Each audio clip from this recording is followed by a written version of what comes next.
All right, so Matt, I have 6 legs, 8 arms, and 10 heads. What am I? I was going to say like a baseball team, but that's not it. No, I'm a liar.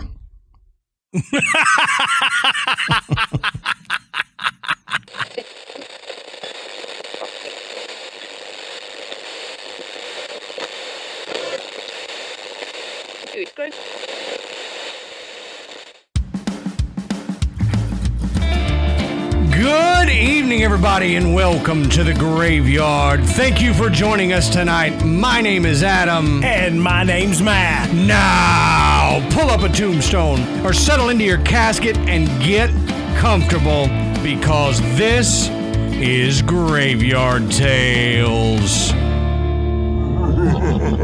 All right, everybody, here we are again. Matt, how you doing tonight, brother? Oh, I'm doing pretty good. Good. I'm doing pretty good. Good to be back. Oh, yeah. So, speaking of being back, we're supposed to be dark next week, but you know how Matt and I are. When special things happen, we don't like to be dark. So, it's Christmas next week, and we don't want to be dark on Christmas. So, we're going to be putting out an episode. You know, it'll be an ad-free bonus episode for you guys, and it's the Listener Stories episode. And it's going to be the last episode of 2020, believe it or not. I know. After all this time, we finally reached the finish line, people. I know. It's crazy. So after that episode, the next one you'll hear will be in 2021. So this one and one more episode, and we're out of 2020, guys. It's been a year. It sure has. It's been more like 15 years, it seems like, but you know, it's only been a year. So it's wild. I was looking at our calendar yesterday and realized how long we've got left in the year, and I couldn't believe it. Could not believe it. I know, it feels like it was just July. Yeah. You know, I'm thinking about what I was doing back in July, and I'm like, God, that was just the other day, right? Yeah.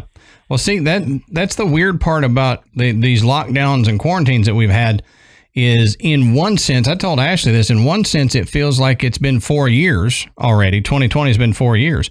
But then in another way, it's like the blink of an eye. Mm-hmm. So I don't know. It's crazy. But as we always say, go check out Podbelly, the Podbelly Network. Go to podbelly.com and check them out.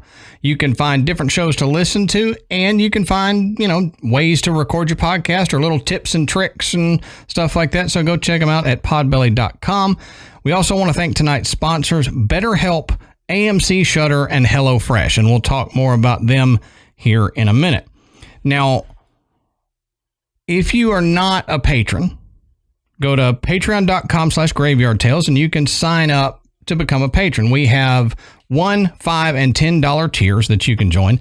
And Matt and I put out, for our $10 patrons, we like to put out the video of us recording these episodes. So our $10 patrons are watching us right now doing all this, and I'm waving at them and all that. So you can weekly, you get to see us record the episode, and we don't cut out as much as we would in the audio episode. So you'll get to see us fumble through things in real time.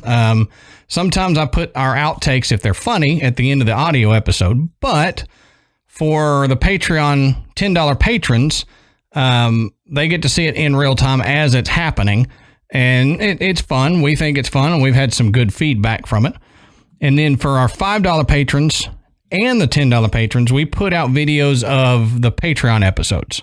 So everybody gets the audio, but the $5 and $10 patrons get the video of those Patreon episodes. So if you want to see us do this, if you want to look at our ugly mugs, then, sign up for Patreon. Go to patreon.com/graveyardtales and you can sign up and get to check us out. Yeah, I think it's a lot of fun because you get to put our faces with our voices, which people still get us switched. Yeah. So, yeah. And it is interesting because we still have people go, really? That's where the voice is coming out of? Yes, it is. That's right. We always thought that Matt was the other voice and Adam was this, Yeah. Yep. I'm the one that laughs like Barney Rubble. So. Right. So, and I'm the suave, debonair. No, not really. Easy. So if you want to put faces to the voices, go over there and check us out on Patreon. Now, real quick before we get into the episode, Matt, I thought it was interesting, and I thought you would find this interesting too, that over the past 6 months, there has been a wave of people that are said to be sending back rocks, relics, and artifacts to these historical sites after they took them. Like years ago, they would have taken one of them. And we've talked about that before, but there's been this wave of people sending it back. And they said that 2020 has made them reflect on possible dangers of having these and like bad luck and all that stuff. And we've talked about that before, that, you send stuff back to these haunted sites that you take, but it seems to be a lot of just historical sites are getting mail that, I took this rock from your courtyard or whatever. Right. Don't steal from historical sites, folks. Yeah. First of all, That's why there's a gift shop. Right. Buy your souvenirs. Don't steal your souvenirs. That's bad juju to begin with. But if you're going to steal from a haunted location, then in my opinion, you get what you get. There you go. You make bad life decisions and, stuff's going to happen. It's like, look, we told you, you don't take a picture of Robert the Doll without his permission. You don't steal a rock from this haunted prison, whatever. You just don't do it. Mm-hmm. Something bad's going to happen. Oh, yeah. Yep. And it seems to be that more and more people are finding that out, whether they feel like 2020 is because of that or not. They have been sending them back in kind of maybe a retrospective look at it, going, you know what? Maybe some of the bad stuff that's happened to me in 2020 is because I took this latch off of this rusting door from this haunted tower or something, and they're sending them back. One of the ones I read was in England. Somebody had stolen a key from this historical tower, key to one of the doors, and they sent it back. And the people at the tower said, well, we don't know how you got it, and thanks for sending it back. Don't worry that if you're going to get in trouble, you're not going to get in trouble. We just want you to come forward and tell us how you got this and when. And so I thought that was interesting that the person sent it back, and I saw this as a coast-to-coast link, and the note said, returning this key that I borrowed. Sorry for the delay. They borrowed it in 1947. 1947? Yep. So, holy cow. Yeah. So they had the thing 60 some odd years. Just freaking keep it. Well, they said sorry for the delay. So, I don't know what the delay was, but sorry for the delay. Yeah. I meant to send this back in 1957, but, time got away from me. And man. Yeah. So I thought that was interesting. And like Matt said, don't steal from any historical site, especially haunted historical sites, because, as my granddaddy always said, if you pee in the bed, you're the one that's going to have to lay in it. So remember that. Don't pee in your own bed because you're going to have to lay in it. So that's right. Pee in someone else's bed. Exactly. Go pee in your brother's bed. That's easier. Then they got to lay in it. But on that note of peeing in beds, Matt, why don't you tell us, what are we talking about tonight? You are the segue master. I try.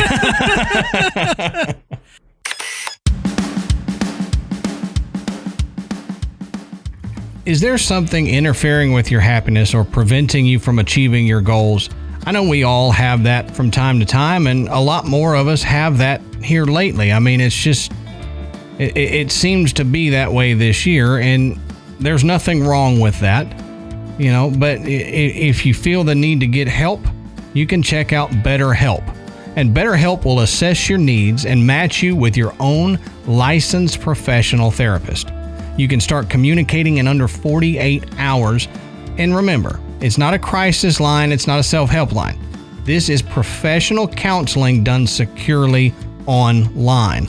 And there's a broad range of expertise available, which may not be available locally in your areas, because if you live in a smaller area, you may not have the people and the counselors there to be able to help you out with your specific needs. So that's one of the best things about BetterHelp, is that you can find this type of expertise. And the service is available for clients worldwide. So if you're outside the U.S. listening to us, you can jump on the BetterHelp train and get the help that you need. You can log into your account anytime and send a message to your counselor, and you'll get timely and thoughtful responses. Plus, you can schedule weekly video or phone sessions so you won't ever have to sit in an uncomfortable waiting room as with traditional therapy. And that was always my biggest thing when I did the therapy for a while, is I hated sitting in that room, Matt. I don't know about you, but that was always weird to me. And that's one of the great things about this, is you don't have to. Right. You always kind of feel a little self-conscious when you're kind of just sitting there. And you can avoid that with BetterHelp. Now, BetterHelp is committed to facilitating great therapeutic matches, so they make it easy and, most importantly, free to change counselors if you need to. It's more affordable than traditional offline counseling, and financial aid is available. BetterHelp wants you to start living a happier life today. You can visit their website and read their testimonials that are posted daily. So visit betterhelp.com/grave. That's better, HELP, and join the over 1 million people taking charge of their mental health with the help of an experienced professional. So, the special offer for Graveyard Tales listeners is you can get 10% off your first month at betterhelp.com/grave. That's better, HELP.com/grave, GRAVE. Exactly. So to get 10% off your first month, just go to betterhelp.com. That's betterhelp.com/grave, GRAVE.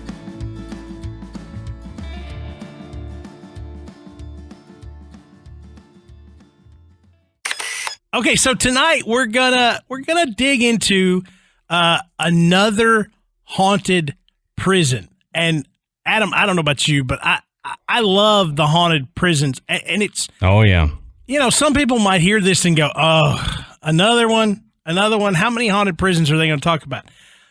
Well, we're not going to talk about all of them. Dang. but we talk about enough of them. But here's the cool thing about haunted prisons, is the characters behind some of these hauntings are so interesting. Oh, yeah. I mean, you know, these old prisons housed some very unique criminals. And, you know, things were different 50, 60, hell, 100 years ago when these prisons were operating. Yep. And it just makes for some interesting reading and some very fascinating hauntings.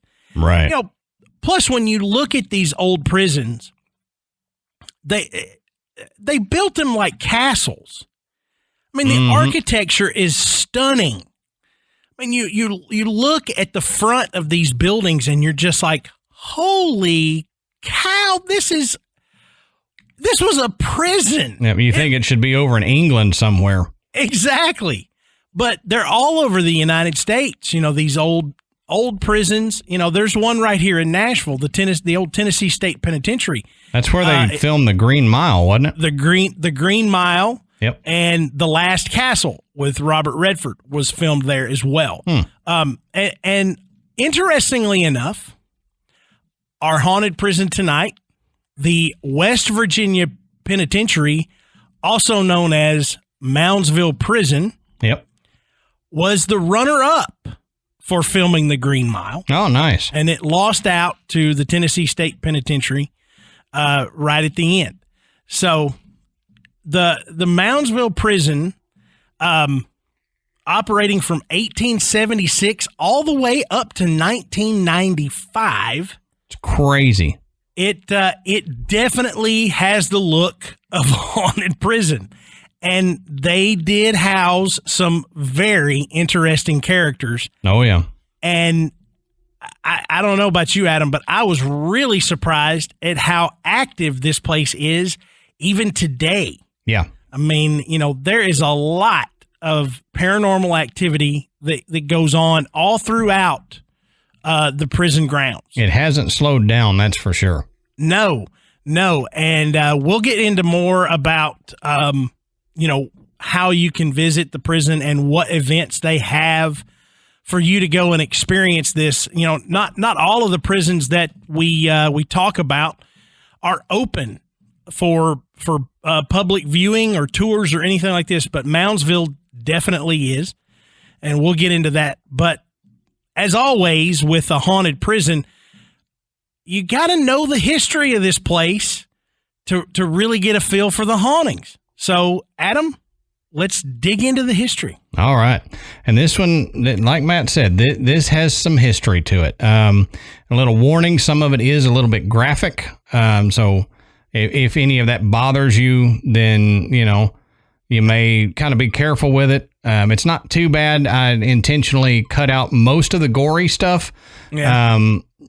And we'll have links in the sources down there for you to go if you really want to read the gory stuff. But I tried to cut it out for the most part since we're a PG-13-ish show.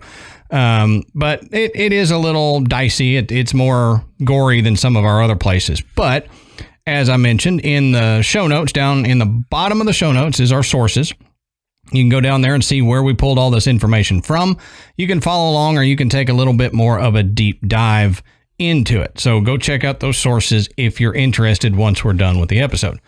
Now, let's get into it. Now, this is public records from the Ohio County Public Library. And this says the West Virginia State Penitentiary in Moundsville was the state's first penal institution. And as Matt said, it was open for 129 years until it closed in 1995. Now, the period of significance for the penitentiary is from 1866 to 1939. So there's some time in there before it really got going, that it was being built and all this other stuff that they are including in this. But like Matt said, it was probably a good 10 years, 1876 or so, before it really got going. Now, the state of West Virginia, we need to look at, it was formed during years of the Civil War. Now, it became the 35th state in 1863. At the time, the county jails were sued for incarceration of prisoners. Beginning in 1864, the legislature directed Governor Arthur Borman to have all persons convicted of felonies confined to the Ohio County Jail in Wheeling. And I actually know some people from Wheeling, West Virginia, so that's interesting to hear. Some old buddies of mine were from Wheeling, West Virginia. But not from the prison, I hope. And we never talked about that. They could have been. I don't like to pry, Matt. I don't like to pry. If they offer the information, okay. But, yeah, I did a little time in Wheeling. Yeah. Well, we can still be friends. Just don't shank me, please. Now, an act of legislature in 1866 directed the Board of Public Works to select a site of not less than 10 acres of land in or near Moundsville and to appoint a board of directors. Now, they appropriated $50,000 to buy land and to begin construction. Now, the same amount was also appropriated in 1867 and 1868, quote, to be applied to defraying the expenses that have and may arise from the building of the penitentiary at Moundsville, end quote. Now, this goes on to say there is an additional note in 1868 that says, quote, provided that the board of directors shall expend said money or so much thereof as may be necessary on the finishing of the cell building now under construction and in putting up the outer wall so as to render the convicts secure, end quote. Now, they say that the site was chosen in Moundsville. The site that was chosen in Moundsville is directly across from the Grave Creek Mound, now a National Historic Landmark. Now, this is one of the largest conical type Adena mound structures, dating to roughly 250 to 150 BC. Now, the mound was excavated in 1838, but the surrounding landscape, including the penitentiary grounds, have not had detailed archaeological testing. So, Matt, we've got a big mound here dating back possibly 250 BC. Can you imagine the history in this place? Oh, yeah. Yeah.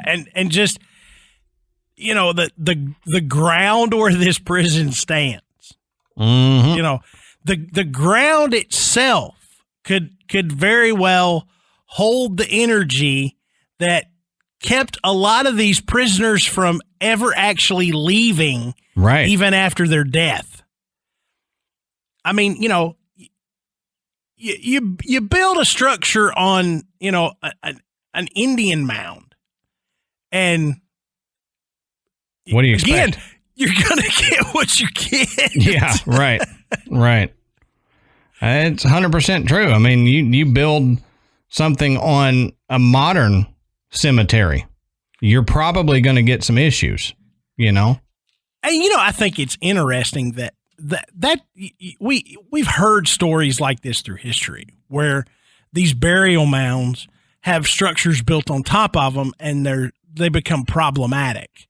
Either there's hauntings there, or there's strange activity, or there's a lot of bloody history that they attribute to bad luck or misfortune for doing such a thing. But understandably, you know, we're talking about the 1800s. They didn't really care. Yeah. You know, there was no sensitivity to this. No.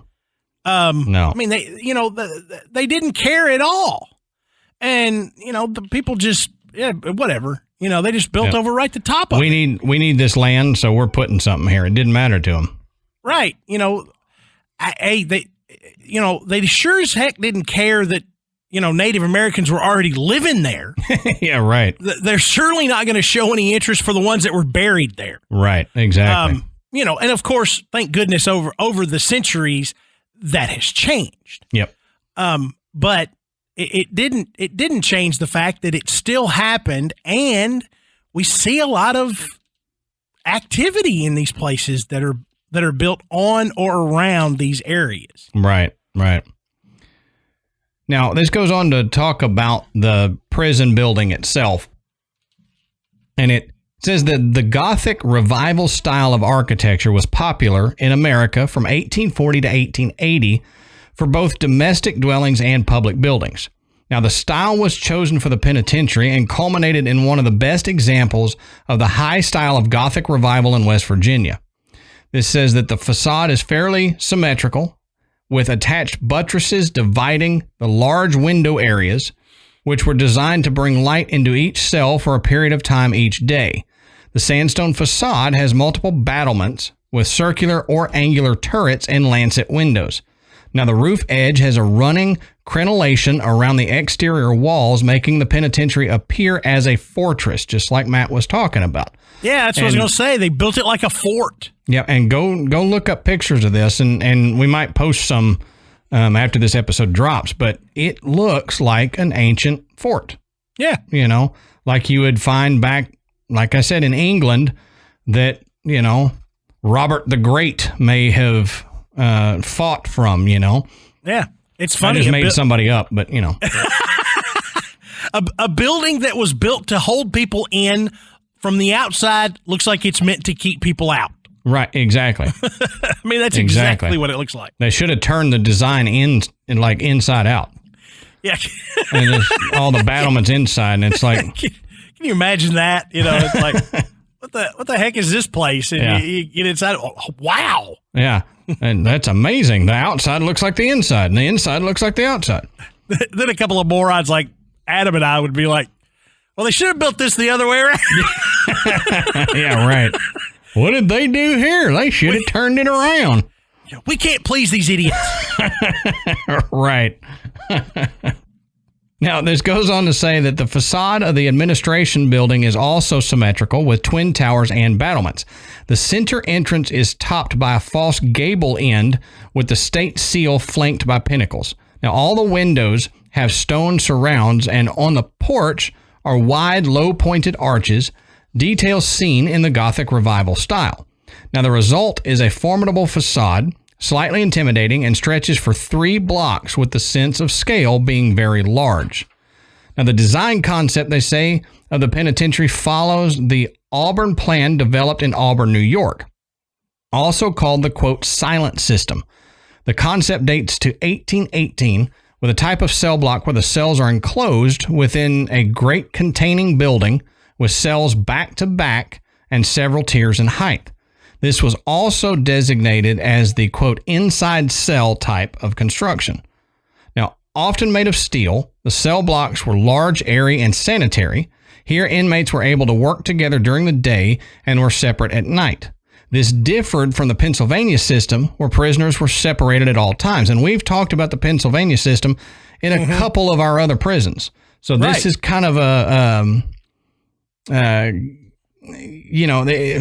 totally different than what we talked about in the last prison that we did, where that was the Pennsylvania system and they were all stuck and never saw each other and, wore the hoods over their heads so they couldn't see each other even when they were moving, out into the yard. So this is a little more closely resembles prisons today, I would say. Mm-hmm. Now, this comes from WestVirginiaPenTours.com, and I just thought this was interesting, and I had to include it. This says, no architectural drawings of the West Virginia Penitentiary have been discovered, so an understanding of the plan developed by the Board of Directors must be obtained through their 1867 report, which details the procurement of a title for 10 acres of land and a proposal to enclose about 7 acres.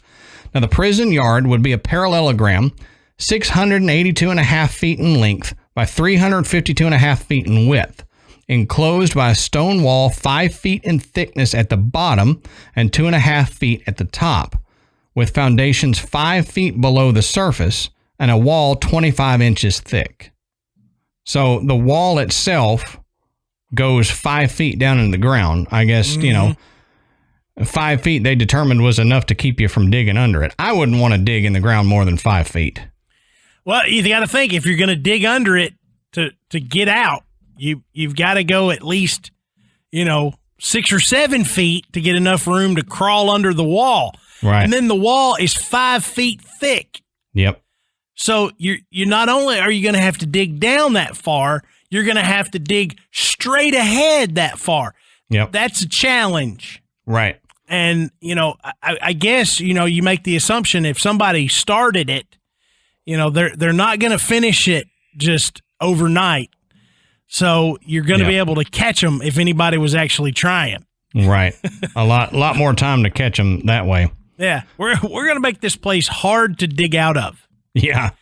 Which I kind of always thought, I've seen Shawshank Redemption. I mean, it's a great story, but man, you're gonna start digging.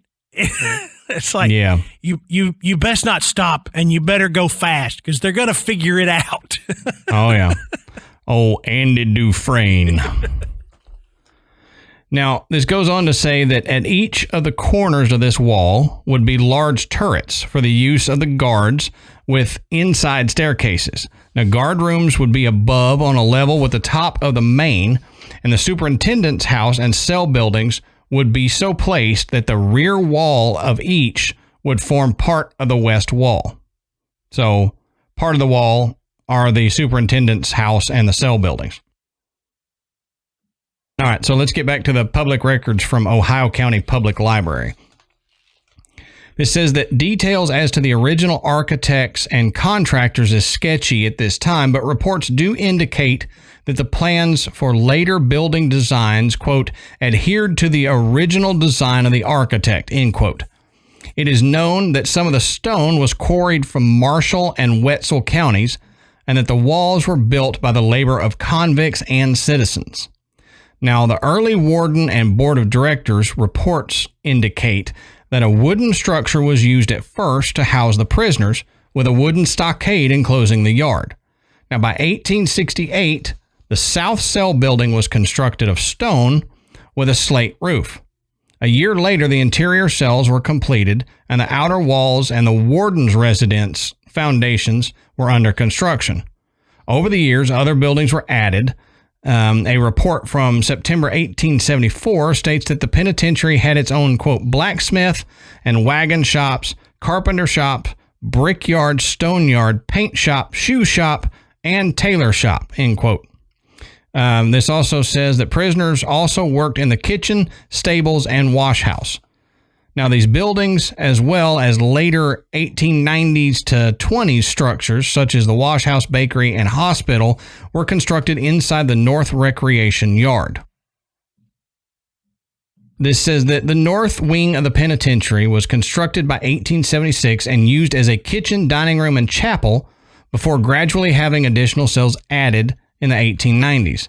The administration building was also completed in 1876 and housed the residence of the warden on the 4th floor. For a number of years, the female prisoners were housed on the 3rd floor, with the 2nd floor serving as a hospital, especially during a typhoid fever outbreak in 1889. Now, keep all this in mind when Matt starts talking about the hauntings and where they're at and everything. You'll want to know kind of where everything was and what all happened in these different areas. And Matt will touch on more of that later as well. Now, over time, the administration building was improved with money for the furniture and carpets for the warden's residence and roof repairs. Now, the wooden floor on the 1st floor entrance was changed to tile in 1886. Stone steps were installed outside in 1888. An elevator was installed in 1894, as well as the revolving cage on the 1st floor. The current exterior porch to the administration building was designed by Wheeling architects Geisy and Ferris in 1908. And Geisy, I like that name. Yeah. I don't know why, but I like that name, Geisy. Hey, Geisy. Hey, how are Geisy. you? You know what? Speaking of the architecture, what's cool is this revolving cage. Yeah. Yeah. Then the revolving cage was designed to separate the warden's residence from, the rest of the population. Sure. What you would want. Exactly. But that's kind of a cool idea, so that, you could come and go, being in the prison, but remaining separate from the prisoners. Right. And it reduced the chance that even with a riot that they would be able to access the warden's, private residence. Yeah. And it's smart thinking, especially for the time. Now, this says that improvements were also made for the health of the prisoners, with steam heat recommended by the prison doctor in the mid-1870s and the small coal oil lamps used for the cells in 1898 being replaced by electricity in 1900. Although gas pipes were fitted in the building, no gas had yet been provided by 1882. Now, when bricks were made for a new mess hall and hospital building in 1888, says that was not completed. The bricks were used instead for brick walls and roads inside the penitentiary yard, which was said to help with the health of the prisoners. The absence of the mud, the improved drainage, and increased cleanliness improved the sanitary conditions of the yard. So that makes sense, Yeah, it's open air. It rains on the yard, and you've got all these prisoners out stomping around in it. It's just constantly mucky and muddy and dirt. So it had to be gross. But again, people didn't care. They were prisoners. Right. Why should they care about a prisoner's sanitary conditions? But, when I say people, I meant, just regular citizens. They didn't care. Right. But the system was trying. The system tried to make things better for the people that were housed there. Mm-hmm. It goes back to the thing I said one time. Some people believe that you didn't go to prison as punishment. You went to prison for punishment. Sure. So the prison sentence was just the beginning. But, there was a push, to make these places, at the minimum, more sanitary and healthy. Right. There was a change from punishment and housing into correctional. Right. So the correctional facility mindset where they can be rehabilitated after doing their time and stuff like that started to come into play about this time. So they wanted to start making it to where you go in there and maybe it's not quite as horrific as it used to be. And, there might be some converts, later on down the line when your prison sentence was up. But again, bad living situations, unsanitary environment, a lot of stress, it led to violence and arguments and sickness and death and all of that. It's where the energy builds. Yep. All of that pushes this, the power that would hold these hauntings in place. Yep. So I know a lot of people think, we get all these specs on these places and we get all this, information, historical information. It's crucial to understand why this place might be haunted and this one might not be. Right.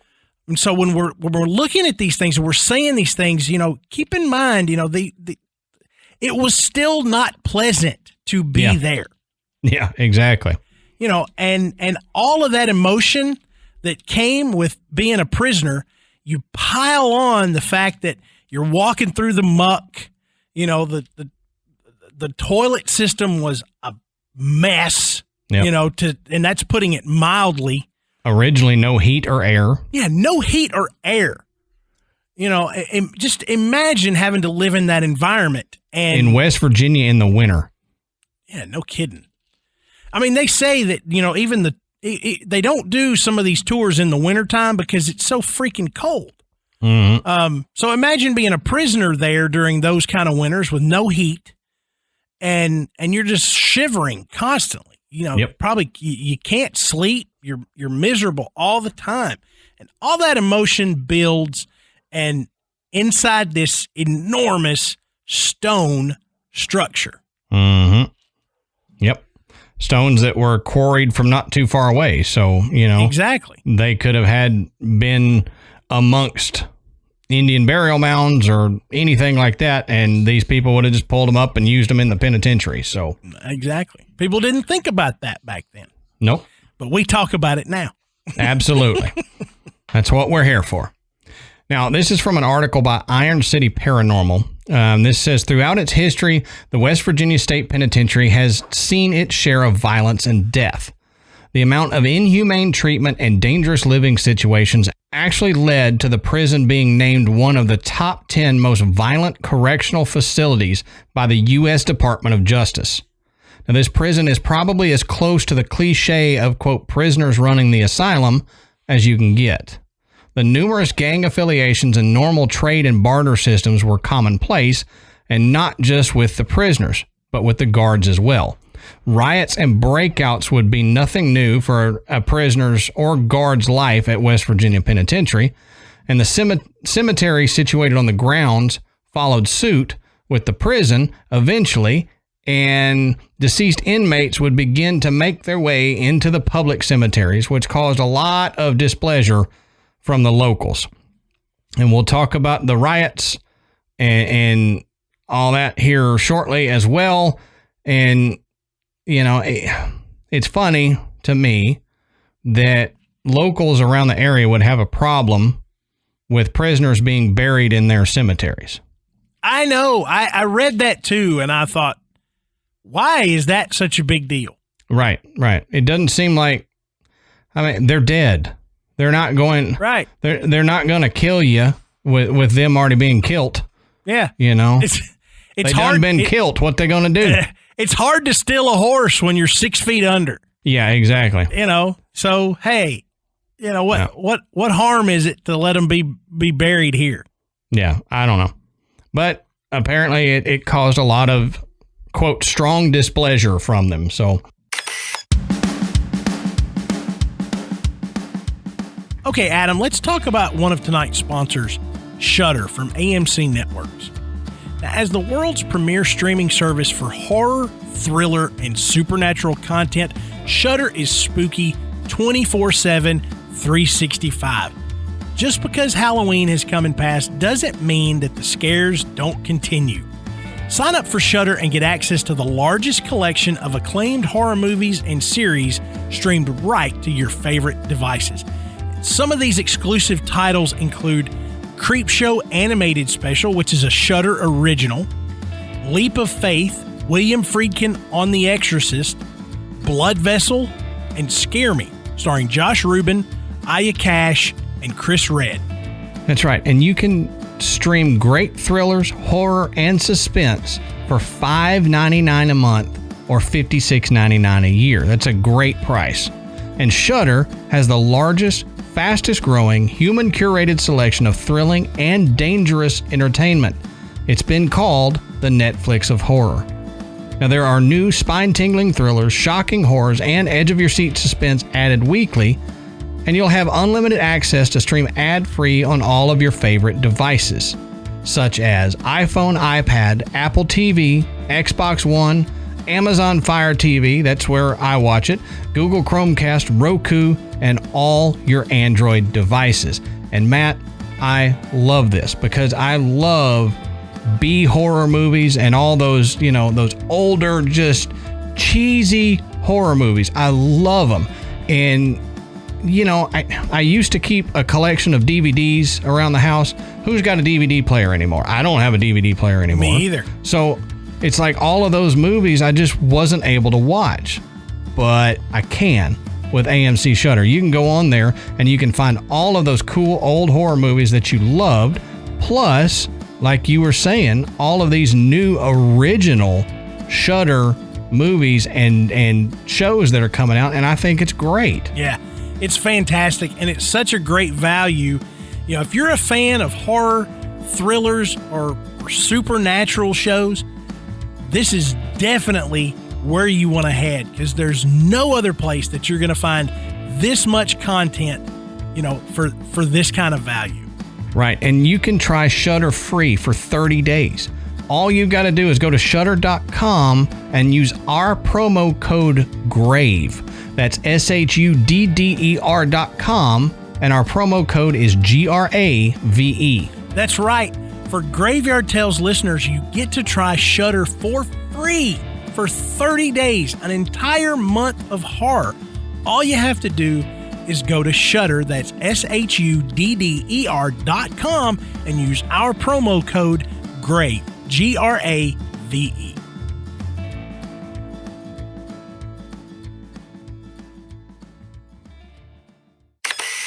Now, let's get into the prison's rough past a little bit, and this will be the part where in some of these situations it may get a little touchy for you, but hang on, it's not that bad. I mean, it's that bad, we just don't go into the detail of how bad that was. We're not going to gloss it over. We're just not going to include all the gory bits. Yeah, exactly. Now, this says that the structure was originally built for 480 prisoners, but by the early 1930s, it housed a total of 2,400. Now, that is a constant with almost every prison we talk about. Exactly. And I guess it is today. You hear about overcrowding. Mm-hmm. We don't have enough. We don't have enough room to keep all these people. I know. And it's wild. And it's not just like we got about 200 more prisoners than we're supposed to have. No, we got about 2,000 more than we're supposed to have. Yeah, which is crazy. Yeah. I mean, that's insane. Because this says that at times 3 prisoners would be assigned to one of the 5x7 cells. 5x7. 5x7. I bet some of our listeners have closets that are bigger than this. Yeah, exactly. And think about 3 people being crammed in there for, 2 22 hours of the day, 23 hours of a day. Yeah. Where you can't even sit down.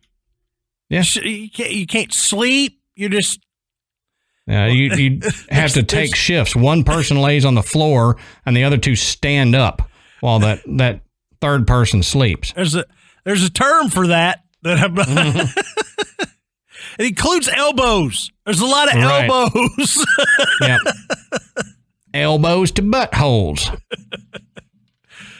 Now, this goes on to say that in the late 1800s, Moundsville took over all executions for the state. In all, 85 men were hung and 9 electrocuted. The executions are only a small part of the violent past at Moundsville. Suicide, murder, and violent punishments contributed to the death of hundreds of inmates. Because of poor record keeping, the exact number of inmates who died violent deaths while incarcerated at Moundsville is pretty much unknown. Now, in 1886, prison officials were exposed for hiding whips and other items used to punish incorrigibles from the state inspectors. But after one of the superintendents resigned from the prison, he did a, quote, tell-all interview with the Inquirer, exposing the violence and torture on inmates by prison officials. Now, the following are excerpts from an interview describing the atrocities. This first one is titled Kicking Jenny. Now, this says, it is an instrument invented and built in the prison. It is made somewhat in the shape of a quarter circle, with the highest end about 3 or 4 feet above the platform upon which it is set. The prisoner is stripped naked and bent over upon the machine. His feet are fastened to the floor with ropes, while his hands, which are stretched over the upper end, are tied with ropes attached to small blocks, by which a tension so strong that the frame of the prisoner can almost be torn in two can be made with a slight pull.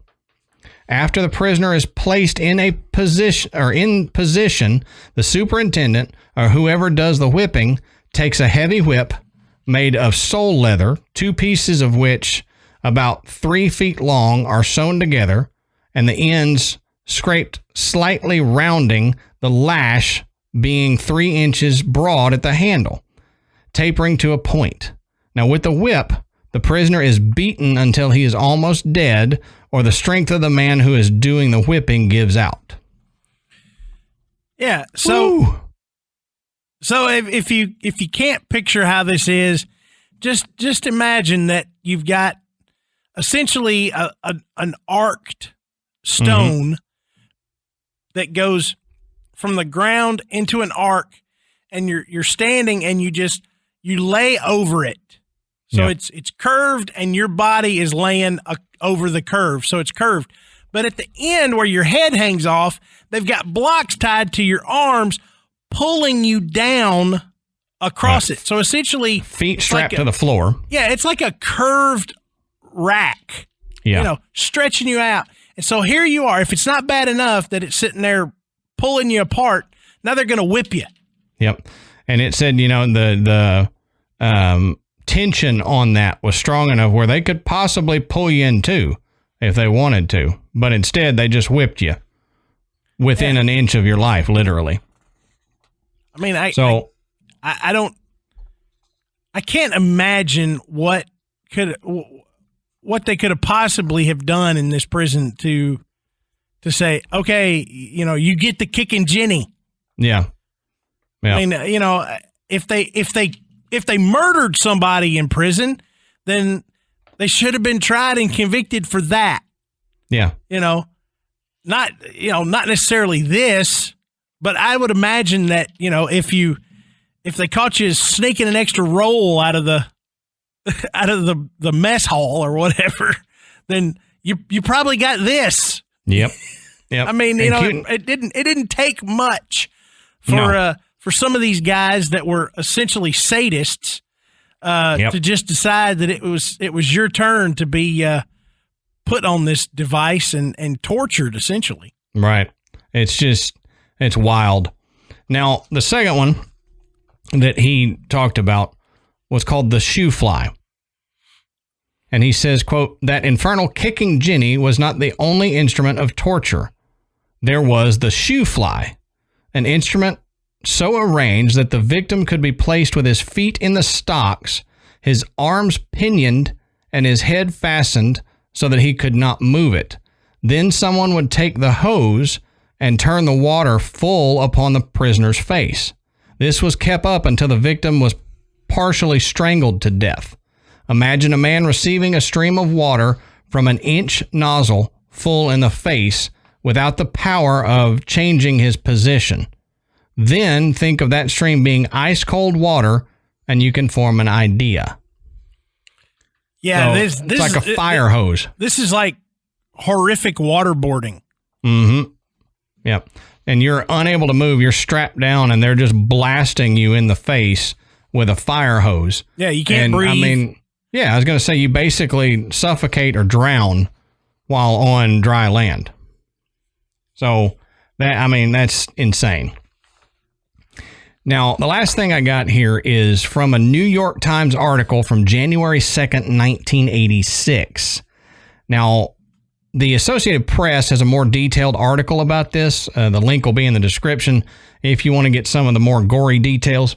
But I chopped this up for some important parts and leaving out the bloody, nasty mess that the Associated Press article had. So you can go down there and find the AP in our sources if you want to read all that. Now, this is the article about a riot that happened at the prison. And this says, quote, knife-wielding inmate seized control of the West Virginia Penitentiary Wednesday, taking 14 hostages and demanding to meet the governor, the authorities said. One inmate was reported to be dead already. State troopers in riot gear encircled the overcrowded 120-year-old maximum security prison. The officials made plans to, quote, take back the institution. Sheriff Donald Bordenkircher of Marshall County said. He was a former warden of the penitentiary. Now, the uprising, which began around 5:30 Wednesday evening, involved up to 200 of the 750 inmates at the prison, said Sergeant Larry Henry, a spokesman for the state police. One hostage, a guard with a history of heart trouble, was released about midnight and taken to a local hospital. One inmate was reported to be dead, according to John Price, a spokesperson from Governor Arch A. Moore Jr. Quote, we don't know if it was the result of violence, end quote, he said. You quit treating us like dogs and this wouldn't happen, one inmate shouted at police officers beyond the prison walls. We want better living conditions, better facilities, and better medical condition. We don't want this any more than you do. Now, once the captain's booth was overrun and the 16 guards who were taken hostage were stripped of their keys, the penitentiary's South Hall fell without resistance. Now, the South Hall and administrative offices were ransacked and damage was estimated at $200,000. The inmates called a television station and demanded a meeting with Governor Moore and prison officials to discuss their grievances, said John Dominic of WTRF-TV in Wheeling. They asked that 2 television reporters attend that meeting, he said. The area around the prison was sealed off and there was no danger to nearby residents, said William Camerling, a spokesperson for the Moundsville Police Department. A major riot took place in the prison in 1973 and in 1979. 15 inmates escaped in a mass breakout that left 1 prisoner and 1 state official dead. In 1983, conditions in the prison were declared unconstitutional by Circuit Judge Arthur Recht because of overcrowding, and the Corrections Department is under court order to make improvements. Now, the prison's official capacity is 650 inmates, but Mr. Hendricks said the population was about 100 inmates above the limit on December 25th. So all of that was recent.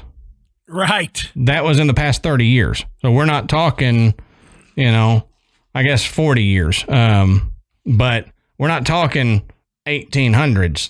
That was 1980s. So that's wild. Yeah. And so we talked about the energy and along with all of the all of the rioting, the death, the violence, torture, all of that just builds up and is trapped inside those stone walls. And that energy, supposedly, helps to feed these hauntings that go on to this day at the Moundsville prison. Now, an interesting thing that I found, it said that many inmates believe that if you died in prison, your soul stayed in prison. So that's an interesting way to look at it, especially when we're talking about a prison where so many people died, either by execution or through torture or through being killed by another inmate. If you died there and your soul stayed there, then you were trapped. You were never going to be able to move along to the other side. Right. Now, it's interesting that hauntings have been reported at the Moundsville prison as far back as the 1930s. Back when the prison was still operating. It was closed. Yeah, way before. Now, during this time, an inmate was often seen walking along a maintenance area where prisoners were not allowed. And in some cases, the guards would set off the alarms. But when they went to investigate, there was no one there, and all the inmates were accounted for. Yet they routinely would see an inmate in a restricted area. Now, there are several areas in the Moundsville prison that are known as hot spots, where the most paranormal activity occurs. Right. Now these places include the chapel, the shower cages, which I was like, wait a minute. Shower cages. That either sounds really bad or quite naughty.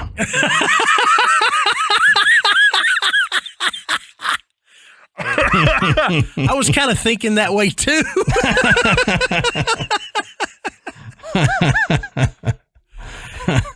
Now, the other area was known as the Sugar Shack, which was kind of the rec area, and Death Row, of course. Yeah. We got to, Death Row's got to be haunted at any prison. It's got to be. And the North Wagon Gate, which is where death row inmates were taken to be hung before the facility switched to the electric chair. Which, they switched to the electric chair because it was more humane, they said. But yet they only executed 9 people through electrocution. Yeah. It's like, we've hung 85 of them. Yeah.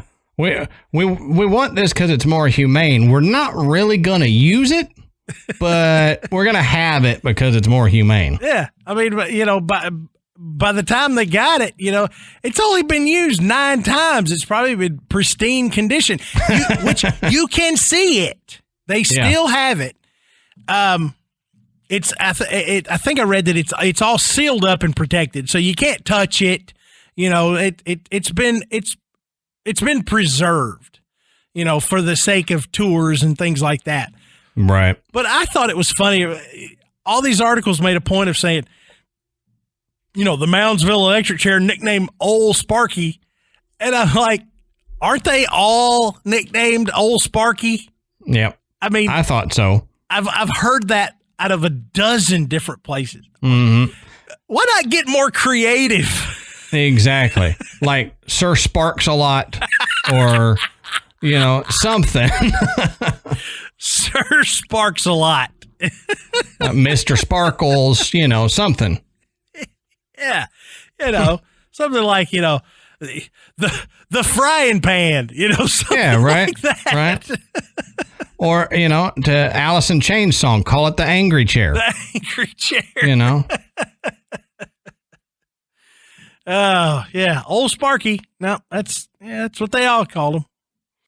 There must be a manual for nicknames of prison things. And if you don't want to call it what it is, here's the only thing you're allowed to call it as a nickname. Yeah. Yeah.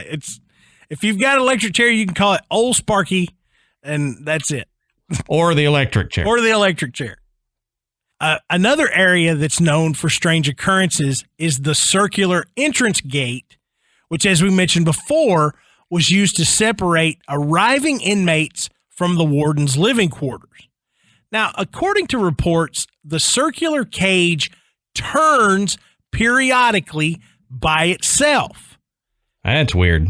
It gives the impression that the spirits of criminals are still arriving at the prison. Why would you want to do that after death? I'm not going back there. I know. Well, it's like, okay, if you die in prison, your spirit stays in prison. So what if you die at another prison, you get transferred to this one? You know, maybe so. Maybe so. They're still shipping in the spirits of other prisoners, you know. Now, we realize you died at this one, but we got to ship you over to Moundsville. And they're like, oh, not Moundsville. They got old Sparky there. Yeah, we hate that place. Stupid old Sparky with the revolving doors. And maybe they bring in if you're in the afterlife and you commit a crime, this is where you go. Oh, yeah. That's a good point. You know, it's like, you took this haunting a little too far. You know, you get 2 years at Moundsville. Yeah, you know. Really? Am I gonna have to go visit Sir Sparks a lot? Because I didn't mean to.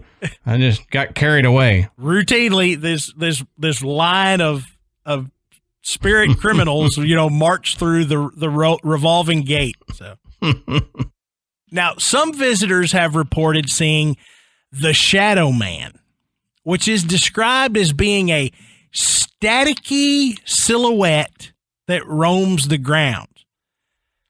Staticky silhouette. That's odd. I get this image of like when you were trying to watch something you shouldn't be watching on cable on a scrambled channel. Yeah. it's like this wiggly wavy line in the middle of it, and you're like, yeah I think I see something. What is that? I think if I squint, I can see it. Yeah, you gotta squint and turn your head 80 degrees, and then you can see it. Yeah, that's what the Shadow Man apparently looks like at Moundsville. Now, along with its history, the penitentiary is said to have been built, as we mentioned before, on the grounds of the Adena tribe's sacred burial site.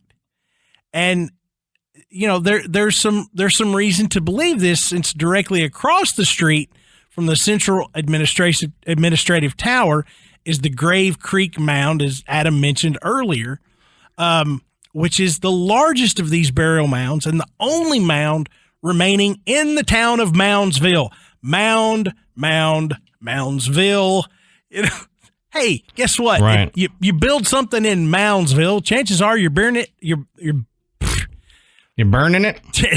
Chances are you're building it on top of an Indian burial site. Yeah. I mean, that whole town is a mound, basically. Yeah. I mean, pretty much. So, you know, you're screwed either way. You know? If you live in Moundsville, we're sorry, but, you know, you're probably walking on an Indian burial mound. Yeah. You know, you build an outhouse, you've got yourself a haunted outhouse. A haunted pooper. Now, I mentioned the Sugar Shack earlier. Now, this was the recreation room that was found in the basement. And the Sugar Shack was the nickname given to this place by the prisoners. And it was once infamous for illegal gambling, drug deals, rape, fighting, and murder. So I don't like the name Sugar Shack. The Sugar Shack is not a fitting moniker. No, I don't like that name. Yes. So today, visitors will report hearing unseen people arguing, talking, and whispering in the Sugar Shack. Others have heard unexplained noises and even felt cold spots within the room. Now, in addition to the recreation room, the whole basement area is said to be haunted by a maintenance man who once worked at the prison. Now, he was often said to have spied on the prisoners and was kind of the prison tattletale. You know, he would report to the warden any news or infractions, and in retaliation, he was stabbed several times with shivs while he was in the bathroom. Snitches get stitches. Snitches get stitches. I hate the fact that when my kids were little and they would tattletale on one another, the other one would go, snitches get stitches. And then my son would be like, and end up in ditches. And and get cursed by witches. It just kept going. Yeah. Now, but after the maintenance man's death, his ghost was said to wander around in the basement area, and some people have even reported equipment malfunctions in that area.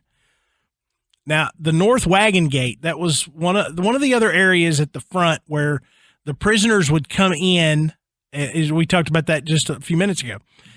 Now, it is the prison's oldest structure, and it's said to be home to one of the prison's most active ghosts. Now, this area once held the execution gallows, and a man named Orville Adkins was hanged in 1938. Now, visitors say that this area just has an evil feeling, and they feel like they're being watched. Now, mysterious sounds and voices have been captured in EVPs, and sometimes people even see the ghosts of former prisoners waiting to be executed. Now, that's weird. We hadn't mentioned this up to this point, but the collection of EVPs at Moundsville Prison is pretty impressive. I mean, right. You know, there are a lot of paranormal investigators that have collected some pretty solid EVPs while investigating the prison. I think that was just one of the most redundant sentences I ever seen. I was like, yeah, have you ever just start talking and you kind of lose where you are and you just feel like, did I just repeat myself? Yeah, I do that quite a bit. But if you like EVPs, this is kind of a tie into what we were talking about earlier. Yeah. We have an episode on Patreon where we discuss EVPs and the history of EVPs and the different classes of EVPs, A, B, and C. So if you're interested, want to know a little bit more, we got an episode on Patreon about that. Sorry, Matt. Hey, no problem. Shameless plug. Shameless plug for another one of our episodes. Yeah. That's it. We plug ourselves on that. Hey, you got to, man. Now, that gate is said to be haunted by Orville Atkins, who was condemned for kidnapping a minister who was later found dead. Now, his execution was botched. This is Adam and I were talking about this before the show. Yeah, so, this is wild. So as the noose was being put around this guy's neck, a nervous assistant pulled the trapdoor handle too quickly. And so was he like shaking and just accidentally like his arm accidentally clicked it open? Like, what is it? Is it a timing thing? Is there a trick to it? Is it like flipping and catching a ball in a cup on a stick or something? Yeah. Like all you got to do is pull the lever when he's ready. Right. I don't see how it's Why's that your hard. hand on it? Yeah.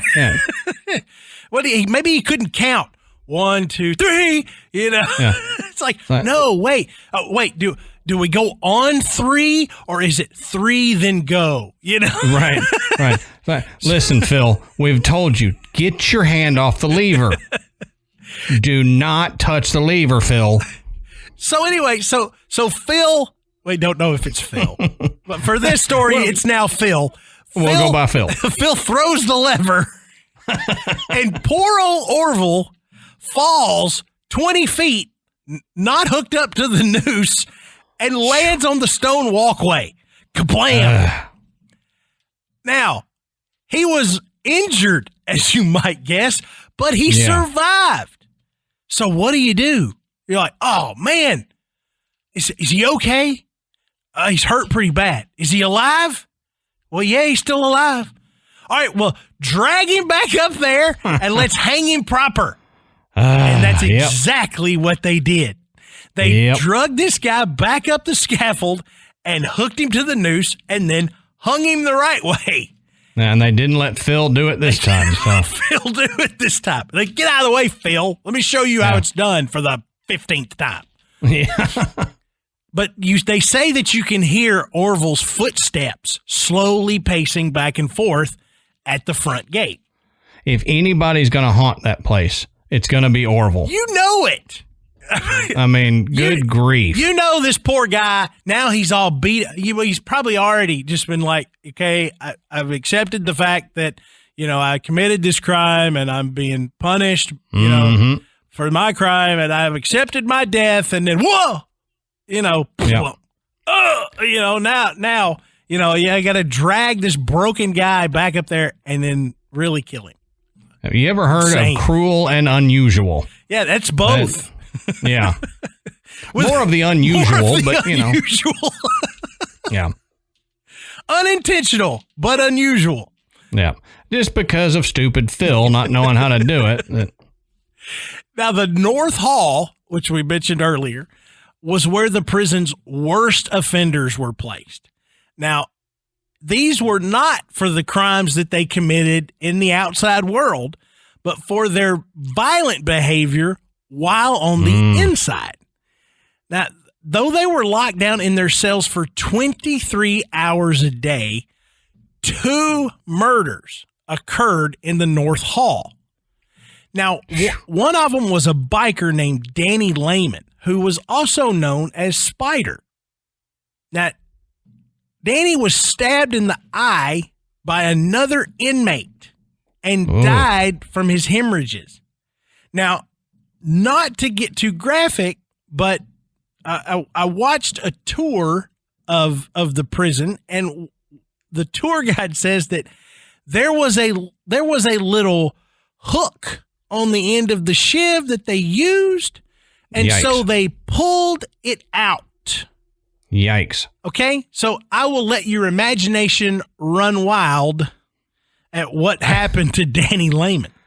I thought you were going to say, not to get too graphic, but there was a tour guide who had somebody on the tour and demonstrated what happened. He stabbed him in the eye like this. Yeah. So who wants to volunteer? Nope. Yeah. No, we're not playing that. This isn't a magic show. I'm not volunteering for this. And they did say that Danny was responsible for most of the quote unquote artwork that you see in the North Hall. Artwork being used, I guess, like graffiti. Yeah.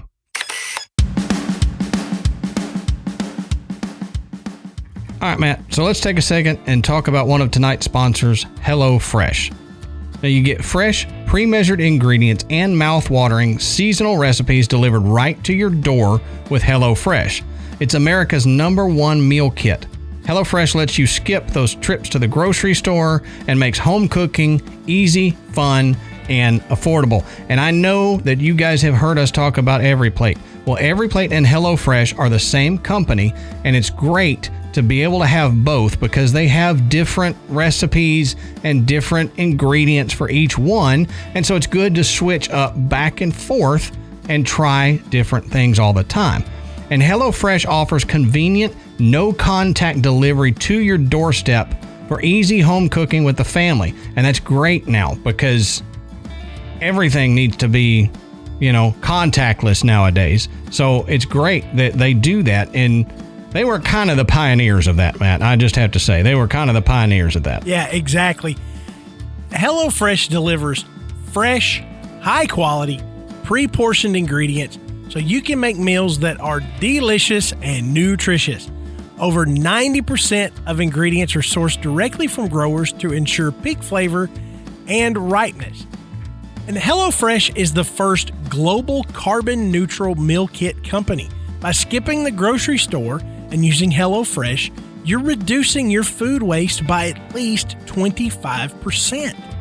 That's great. Yeah. HelloFresh delivers pre-portioned ingredients so you're not overbuying, which is a burden on the planet and your wallet.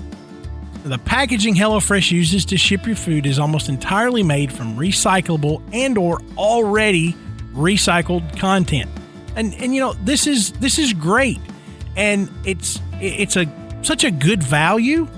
And these recipes you're making they're not going to be something that you just pick up and decide, hey, I think we're going to make, Gouda burgers with potato buns tonight. I mean, that's just not something you do. But we did it, and it was great. It was fantastic. Oh, yeah. And the kids got excited when they saw the HelloFresh box arrive on the porch because they knew that this was not just going to be a regular dinner. This was going to be something that they were going to get to be involved in too. Right. And Michael likes that. Michael is the same way. He likes seeing it. And, as well as I do, we get stuck in the rut of you got, work and kids got school and all that. And so you think, okay, I've got these 5 meals that I'm going to do throughout the week. And you always rotate these things. Well, the great thing about this is this gets you out of your rut, man. You're not going to have the same old meat and rice that you would cook 2 or 3 times a week. This is throwing a wrench in that routine there, which is great. And it makes you enjoy cooking dinner again with the family. Yeah, and just like we said, if let's say you need shallots for a recipe. You go to the grocery store, you buy shallots, you make whatever it is, and then you've got all these extra ones that you just know I'm not going to use them. Yeah, what do I do with shallots? You're going to pitch them in the trash. So now you've overspent and you've wasted food. But with HelloFresh, they only give you the amount that you need for that recipe. So you're not going to waste anything, and you're not buying something that you're not going to need. So it's a great value. It's great for the environment, and it's great for your wallet. Right. And all you got to do is go to HelloFresh.com/graveyard90 and use the code graveyard90. That's GRAVEYARD 90. And you can get $80 off, including free shipping. That's right, Adam. So for our listeners, all you have to do is go to HelloFresh.com/graveyard90 and use the code graveyard90 to get $80 off, including free shipping.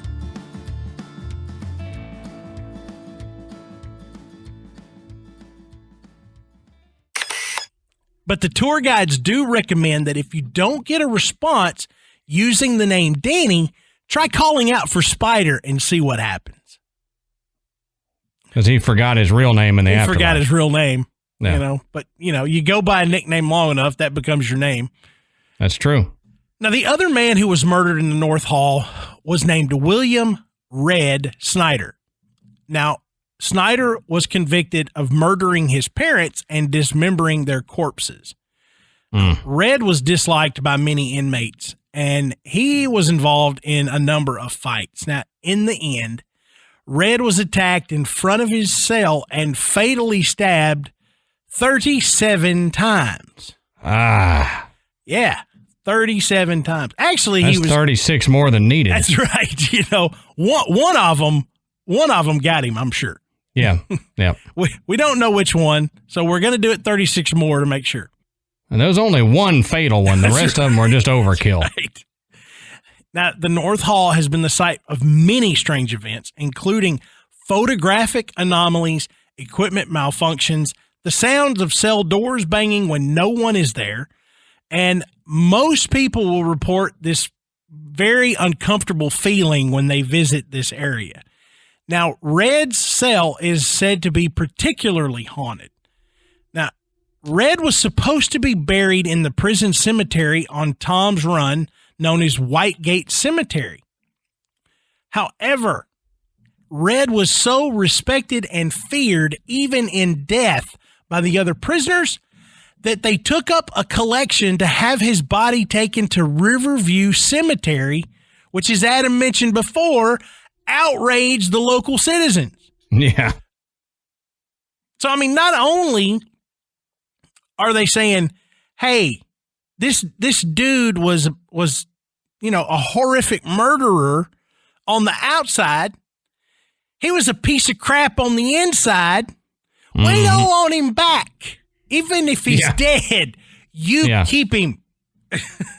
Right. That's pretty much what it was. We got rid of him once. We don't want him back now. But can you imagine being so bad that the prisoners don't even want you buried there? They'll take up a collection so that they can get rid of your body?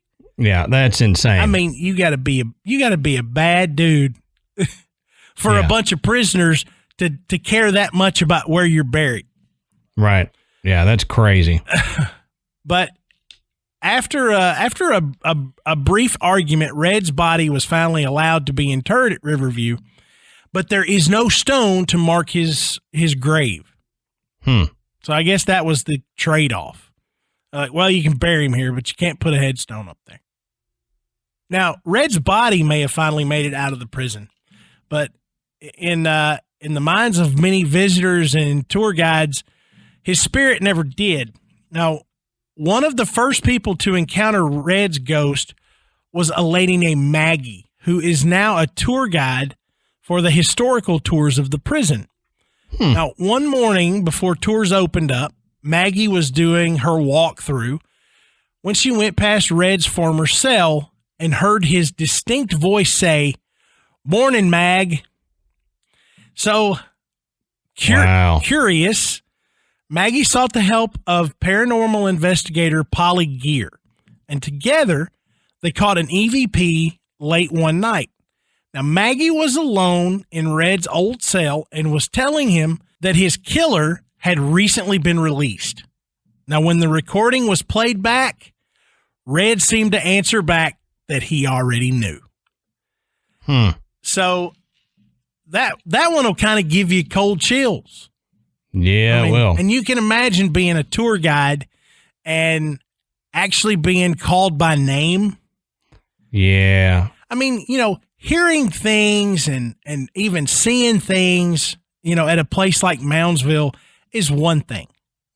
But hearing your own name while you're doing your walkthrough, oh God, that just about make your knees weak, Yeah, to know that an old prisoner there who's dead now knows you by name. Yeah, that's right. And knows what you're doing around there. Yeah, and that would give you the willies. You remember I talked about this one show where it's like it scares you so bad that there's no fight or flight. You just give up. Your knees just buckle. It's just like, oh, you got me. Right. It's like, I can't do anything about it. That's what would happen to me if I heard my own name walking around in a haunted prison. I'd be like, I'm done. Two things would happen. First, defecate.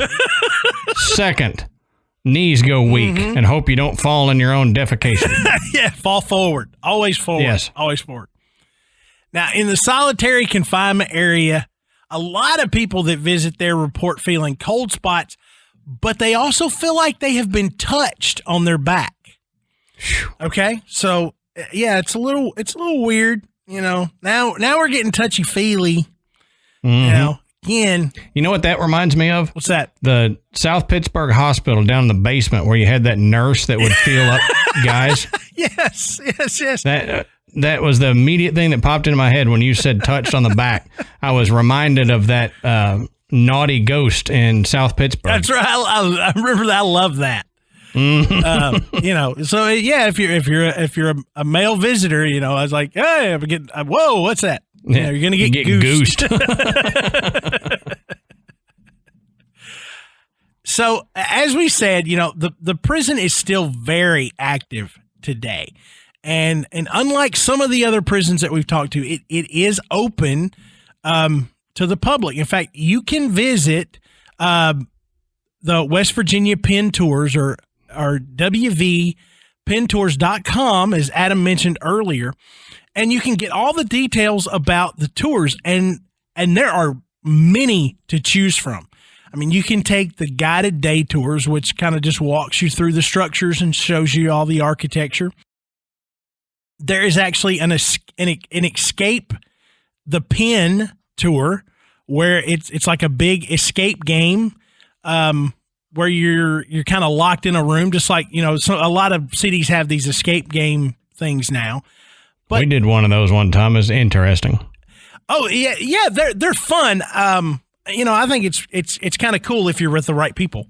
But there are public ghost hunts that you can do. They have nighttime tours, twilight tours, tours designed for photography. They have their own Dungeon of Horrors haunted house that they put on there. They have the North Walk tour, which is, the area we talked about where Red and Danny were murdered. And you can even do private paranormal investigations for a pretty decent fee, where you can visit the prison and stay overnight. So, I mean, go check out their website. I mean, it's pretty impressive. I mean, they range anywhere from, a $14 tour all the way up to just over $1,000 for a private paranormal investigation. I mean, so for whatever you might want to do, a visit to the Moundsville prison, I think it's a pretty good investment. If this is your bag, I mean, you can pretty much, tour it however you like. You just want to see the architecture and get some of the history, they got you covered. You want to go in there and you want to hunt ghosts. You want to hear some of the gruesome stories about what happened in the prison and the living conditions that were there for these folks. You've got that too. So, yeah, I mean, it's pretty awesome that, not only is it still open, but they celebrate, the haunted history that they've got. And such, as we said at the beginning of the show, such a cool looking place. Oh yeah. I mean, just, it looks like a castle fortress, amazing. I mean, just, look at the pictures of it. It's just incredible looking. Yeah. Like you said, and if you are only interested in old buildings and the history of it, this is still a place to check out because it's amazing. It's got a long history, 129-year history of, being built and being in business up until fairly recently for what Matt and I talk about. That's pretty recent, in the 90s. Yeah. To still be used. And if you're into ghost hunting, this is another one of those that you're bound to experience something. Yeah. Whether you just get a bad feeling or whether you go all out and you get an apparition of the staticky shadow figure or you get your name called. So definitely go check it out. And if you live in the Moundsville, West Virginia area and you've seen this or you've been here or heard something that we didn't talk about, let us know. We always like hearing that. You can call our voicemail and leave us a voicemail about it, or, email us or hit us up on social media and tell us all about it, because we love hearing from you guys, especially when, you have experiences at a place that we talk about. Yeah. And the best place to share those experiences, photos of places you would visit like Moundsville or really anywhere in West Virginia. I mean, West Virginia has got so much going on, Oh, yeah. Let us know, and a good place to let us know is in our Facebook group. Just go to Facebook and search Graveyard Tales. You'll find the show page, but you'll also find a link to get into our Facebook group, which we talk about just about every show. It's a really great environment to share good haunted stories, to share some humor, in a safe place where you're not going to get picked on. You're not going to get made fun of. Everybody just kind of looks out for one another. Yep. And while you're doing that, you can go to our website. It's graveyardpodcast.com. And on our website, you can find links to listen to the show. You can find links to purchase Graveyard Tales merchandise. Find out a little bit more about Adam and myself. And you can become a patron. And Adam mentioned all the new features for our Patreon site and what we're offering. And we're really working hard to put out more and more content to go along with the show. And you're also going to get some content that is not typical. We just did we just did a great show about the weird stuff you can find on Amazon. I think it was probably one of the you will hear Adam and I laugh more at the stuff that Adam found to buy on Amazon than on just about any other show. So exactly. If you want to hear some things that we don't typically talk about, you can join our Patreon for $1, $5, or $10, and you even get some video of us doing these shows. But as we always ask, please go and rate and review us on iTunes. it helps bring us up the charts, and it makes it easier to bring people into the graveyard. So, for Adam and myself, until next time, we'll save you a seat in the graveyard. See you soon.